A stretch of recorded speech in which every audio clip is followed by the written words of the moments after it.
it's all here. brilliance, intelligence, iconic, global leaders. You look at that photo of Fidel Castro and Malcolm X. We're still listening to Ella Fitzgerald. We're still watching Marilyn Monroe movies. We're still wondering how Muhammad Ali missed that punch. The Thriller in Manila. You know, so John F. Kennedy and his beautiful wife, Jackie. This is an extraordinary exhibition.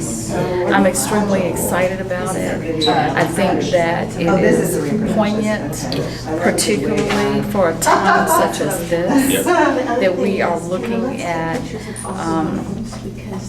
challenges to our brilliance. And so the opportunity for us to be able to mount this exhibition, it means a lot.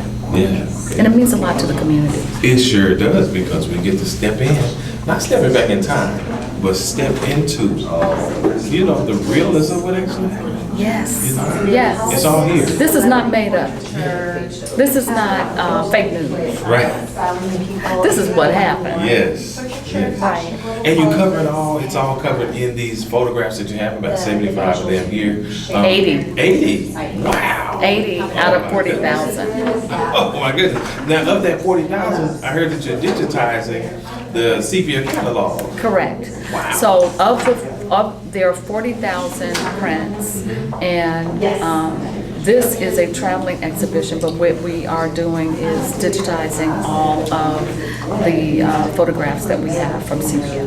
Oh, that is amazing. A lot of stories, a lot of the truth. You know, I say often that the African American Museum Dallas, we are the stewards of millions of stories. Wow. And just think about it. Just think about the picture that one of my favorites, the one of Ella and Marilyn Monroe. And what happened, all the layers, the nuances behind that particular photograph. Not just their friendship, but it talks about Marilyn Monroe's humanity, her advocacy, the fact that Ella, the greatest jazz singer in our lifetime, was denied access to her humanity. Yes. And so that's what's in here, how we were the forerunners of fashion. Yes. The forerunners of art, the forerunners of science and politics, in spite of it all. Yes. I love that. And I was telling asking him rather, the curator of the project, I was telling him about the connection that this magazine comes to Dallas from Fort Worth. And it just kind of binds North Central Texas together. To the world. To the world. To the world, yes. It was started in Fort Worth, 1946. And he had a vision. Mr. Blackwell had a vision. And we are the recipients of that vision. This is a treasure. Yes. Yes. And so he weaved in what was going on worldwide to Fort Worth. Yeah. Unbelievable. Talk about being able to be right here, right next to one of your favorite pictures in the whole world. Not only part of the collection, but here in the museum, right behind you. It's humbling. It's humbling when I think about the depth and the breadth of what these women gave, not just to Sepia Magazine, of course, but to the world. It's very humbling, and I'm honored to be able to show their photograph and to talk about them and to talk about their strength and their resilience. I'm just honored. And there's a part of the exhibit that includes the feminism angle of what Sepia Magazine. The creator was very intentional about having female leadership on the editorial, or from even that editorial perspective. Exactly. Well, I think he was a visionary, and he saw things that could not be seen at that time, and made an impact. His work was extremely impactful in making policy, in bringing people together, in allowing women the opportunity to see, I can do this. This is possible. Yeah. Wow, I love it. So, how long is this exhibit here? How long do you have to enjoy? We have until August. I think it's August 11th. Okay. And I think it's such a great segue to the Mandela exhibition. All right. So we are expecting 30,000 visitors to come into Fair Park a day.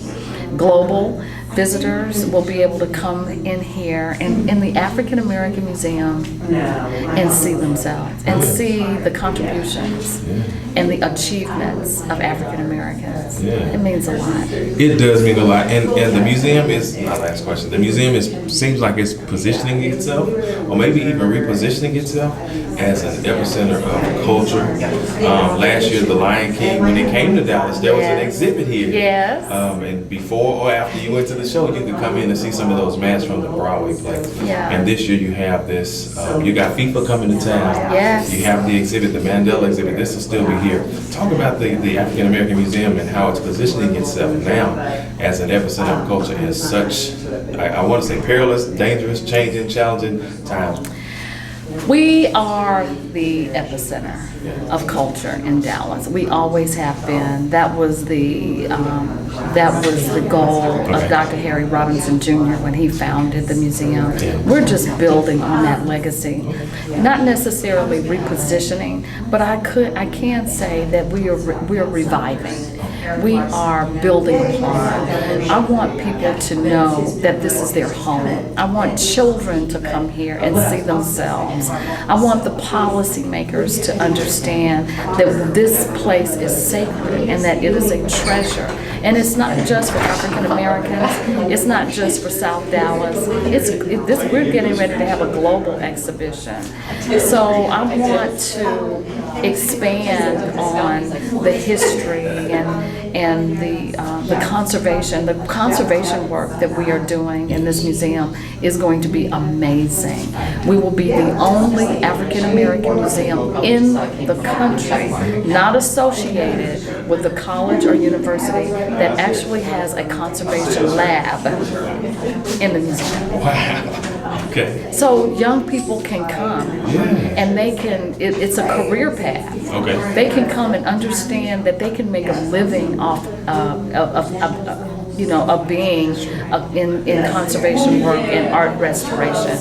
So, yeah, it's a game changer. Well, I love it so much. Thank you for opening your doors. You are To show us today. welcome. And listen, I hear the chatter behind me.